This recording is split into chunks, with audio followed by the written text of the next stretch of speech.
बहुत बहुत अभिनंदन और स्वागत आप सभी का द डिबेट में। मैं ब्रजेश मिश्रा हूं। बहनों भाइयों, अयोध्या में जमीन घोटाला दिनों दिन बड़ा और व्यापक होता जा रहा है और ये घोटाला लगातार बढ़ता जा रहा है और इसका आकार भी बढ़ता जा रहा है। आज हम इसी विषय पर एक बड़ी डिबेट आयोजित करेंगे। बहनों भाइयों, भगवान श्री राम और रामलला एक अबोध बालक की छवि है। रामलला की छवि एक बालक के रूप में विराजमान है, विद्यमान है, जीवंत है। और अयोध्या में राजा राम की नहीं, रामलला की पूजा होती है। वो रामलला जो बाल स्वरूप है, अबोध है। कल्पना करिए किसी अबोध बालक के पास जो ईश्वर हो और उनके पास 3000 करोड़ से ज्यादा की संपत्ति कुछ गलत हाथों में चली गई हो, और उस गलत हाथों में गई संपत्ति किस प्रकार से और कितने व्यापक रूप से उसका दुरुपयोग किया जा रहा है, हम आप उसकी कल्पना नहीं कर सकते। यह ईश्वर के प्रति किया गया अपराध है, यह धर्म के प्रति किया गया अपराध है और यह हिंदू भावनाओं के प्रति घोर पाप है। यह लालची और अधर्मी प्रवृत्ति है जो अयोध्या में लगातार जमीन घोटाले के रूप में सामने आ रही है। इसमें ट्रस्ट के लोग सम्मिलित हैं, अयोध्या का मेयर और उसका पूरा कुनबा सम्मिलित है और कुछ ताकतवर और प्रभावशाली अफसर इस गिरोह का हिस्सा हैं जो औने पौने दाम पर जमीन खरीद कर और उसे ट्रस्ट को 12 गुना से 14 गुना, 20 गुना ज्यादा दाम पर बेची जा रही है। और यह सारा कुकृत्य फरवरी से लेकर मई महीने तक किया गया। जब लोग उत्तर प्रदेश में चंद सांसों के लिए तड़प रहे थे, मर रहे थे, अयोध्या में एक नीच कर्म किया जा रहा था, एक धत कर्म किया जा रहा था, एक अधर्म और महापाप चल रहा था। 20 लाख रुपए की कीमत की जमीन, दान में मिली जमीन, नजूल की जमीन, औने पौने दाम पर प्रशासन के दखल पर खाली की गई जमीन को मेयर और उसके रिश्तेदार अपने नाम पर रजिस्ट्री कराते हैं और बाद में 12 से 14 गुना ज्यादा कीमत पर यह जमीन राम मंदिर ट्रस्ट को बेच दी जाती है। यह कोई सामान्य अपराध नहीं है, यह एक अक्षम्य अपराध है और ऐसे लोगों के खिलाफ दंडात्मक कार्रवाई की जानी चाहिए जिन्होंने भगवान रामलला जो बालक स्वरूप हैं उनके साथ धोखाधड़ी की है।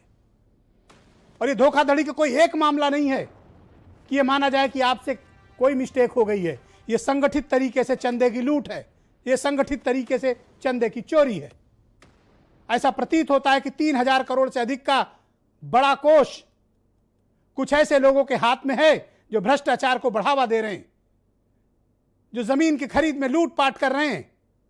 वरना कोई कारण नहीं है कि दादी से दान में मिली जमीन को 2.5 करोड़ में बेचा जा रहा है, 90 करोड़ की जमीन को 5 करोड़ 60 लाख में बेचा जा रहा है, 2 करोड़ की जमीन को जिसमें एक गाटा संख्या को बाहर करके 26 करोड़ में बेची गई ट्रस्ट को। मैं जानना चाहता हूं, अयोध्या के जिलाधिकारी भी इस ट्रस्ट का हिस्सा हैं, क्या वो भी इसमें सम्मिलित हैं? अयोध्या का मेयर और उसका पूरा कुटुंब इस दलाली में सम्मिलित है।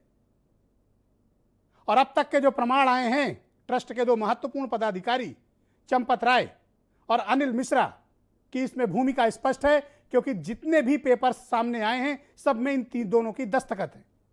अधिकांश के गवाह एक हैं। अधिकांश की खरीद फरवरी से मई महीने के बीच हुई है और अब तक जितने दस्तावेज सामने आए हैं, तकरीबन 50 करोड़ की जमीन के दस्तावेज अब तक सामने आए हैं जो ट्रस्ट को बेची गई है।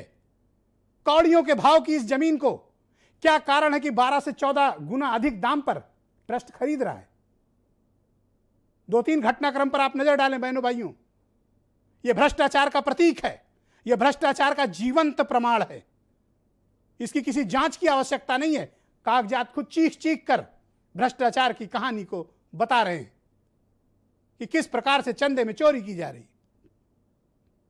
जब पहले दिन यह प्रकरण खुला तब कहा गया कि हम पर 100 साल से आरोप लग रहे हैं और हम इस मामले को स्टडी करेंगे, जबकि उसी सुल्तान अंसारी और रवि मोहन तिवारी के साथ लंबे समय से मीटिंग्स चल रही थी ट्रस्ट के पदाधिकारियों की।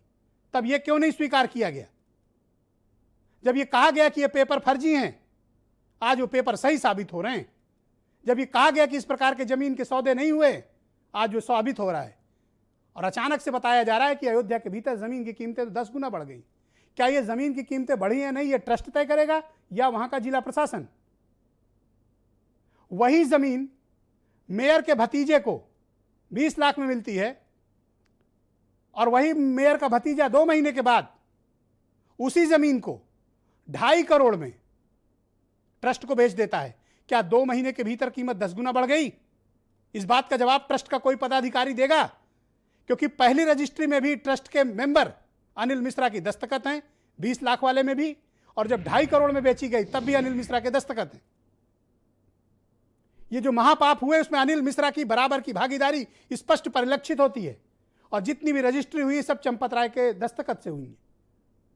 अब इससे बड़ा प्रमाण आपको और क्या चाहिए? क्या कारण है कि 10 दिन बीतने के बाद भी इस प्रकरण की जांच नहीं कराई जा रही है? सुप्रीम कोर्ट के आदेश से भारत की सरकार ने इस ट्रस्ट का गठन किया है। हिंदुओं का करोड़ों रुपया इस ट्रस्ट के पास है, और जिस प्रकार की दलाली, प्रॉपर्टी डीलिंग, जमीन की खरीद फरोख्त, संदेहास्पद जमीन सौदे किए जा रहे हैं, इससे स्पष्ट परिलक्षित होता है और स्पष्ट प्रतीत होता है कि जमीन के मामले में दलाली खाई जा रही है। और कुछ लोग हैं जो चिन्हित हैं। अब तक 5 रजिस्ट्रियां सामने आ चुकी हैं और कॉमन लोग सब एक हैं: चंपत राय, अनिल मिश्रा, ऋषिकेश उपाध्याय, दीप नारायण उपाध्याय, अनिल मिश्रा, रवि मोहन तिवारी, सुल्तान अंसारी। ये वो नाम है जो सार्वजनिक हो चुके हैं, और 5 रजिस्ट्रियों में इनकी कोई ना कोई भूमिका है, या तो बेचने वाले के तौर पर, या विक्रेता के तौर पे, या क्रेता के तौर पे, या गवाही के तौर पे। पहले प्रकरण की भी जांच नहीं कराई गई और 4 और मामले खुल चुके हैं जिनकी जांच नहीं कराई गई। मुझे आश्चर्य है कि इस प्रकरण पर इतनी बड़ी खामोशी क्यों अख्तियार की जा रही है। और ट्रस्ट को यह बताना चाहिए, पारदर्शिता का प्रमाण देना चाहिए कि उसने करोड़ों हिंदुओं ने जो पेट काटकर, गरीबों ने पेट काटकर चंदा दिया है, उस चंदे का हिसाब सार्वजनिक किया जाए। अपने ऐशो आराम के लिए आपने क्या क्या गाड़ियां खरीदी हैं, आपने जमीनें खरीदी हैं। मंदिर निर्माण का मूल कार्य न करके जमीन की खरीद फरोख्त हो रही है। मंदिर के लिए एक ईंट भी अभी नहीं रखी गई और पूरे अयोध्या में घूम घूम कर जमीन की खरीद फरोख्त हो रही है। आपका मूल कार्य है मंदिर निर्माण, भव्य मंदिर निर्माण। रामलला भी उसी स्थिति में 1.5 साल हो गए आदेश आए, उसी प्रकार विराजमान है रामलला जैसे पहले थे।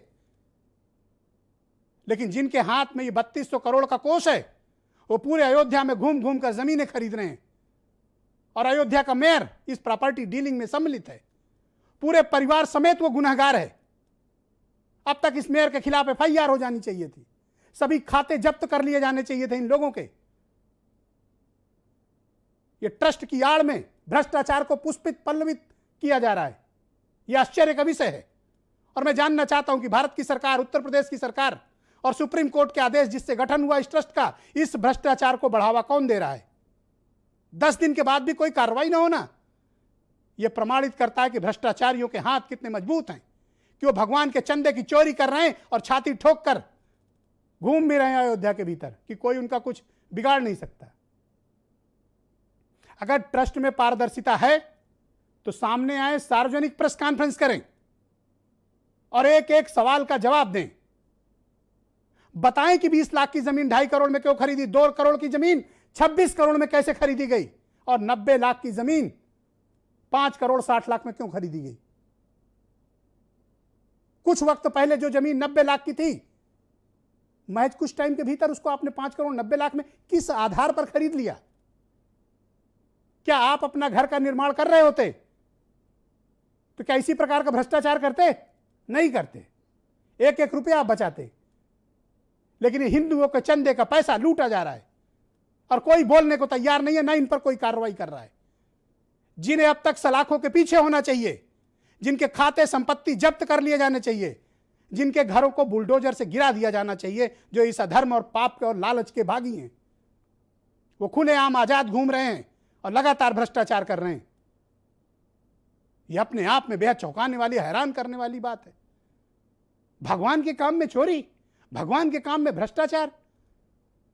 रामलला अबोध बालक, ईश्वर का रूप, साक्षात भगवान, उनके काम में इस प्रकार की बेईमानी, हिंदू समाज इसको कभी स्वीकार नहीं कर सकता। यह घनघोर भ्रष्टाचार है और भ्रष्टाचारियों के खिलाफ कठोरतम कार्रवाई की जानी चाहिए। उन्हें ट्रस्ट से निकालकर बाहर कर दिया जाना चाहिए, उन्हें गिरफ्तार करके उनकी सारी संपत्ति जब्त कर लेनी चाहिए और यह देखा जाना चाहिए कि उनके अकाउंट में जो ये अरबों रुपया आया है जमीन की दलाली में, ये गया कहां कहां है। इनके अकाउंट की पूरी जांच होनी चाहिए ताकि पता चले कि ये जो 20 गुना, 14 गुना, 12 गुना, 13 गुना में जमीनें महंगी खरीदी गई, इसका किकबैक यानी इसका फायदा किसको अंत में पहुंचा और कौन लोग थे जो इस दलाली में सम्मिलित हैं, उनके चेहरे बेनकाब किए जाने चाहिए। कुछ बयान आप सुने, फिर मैं इस डिबेट को आगे बढ़ाता हूं।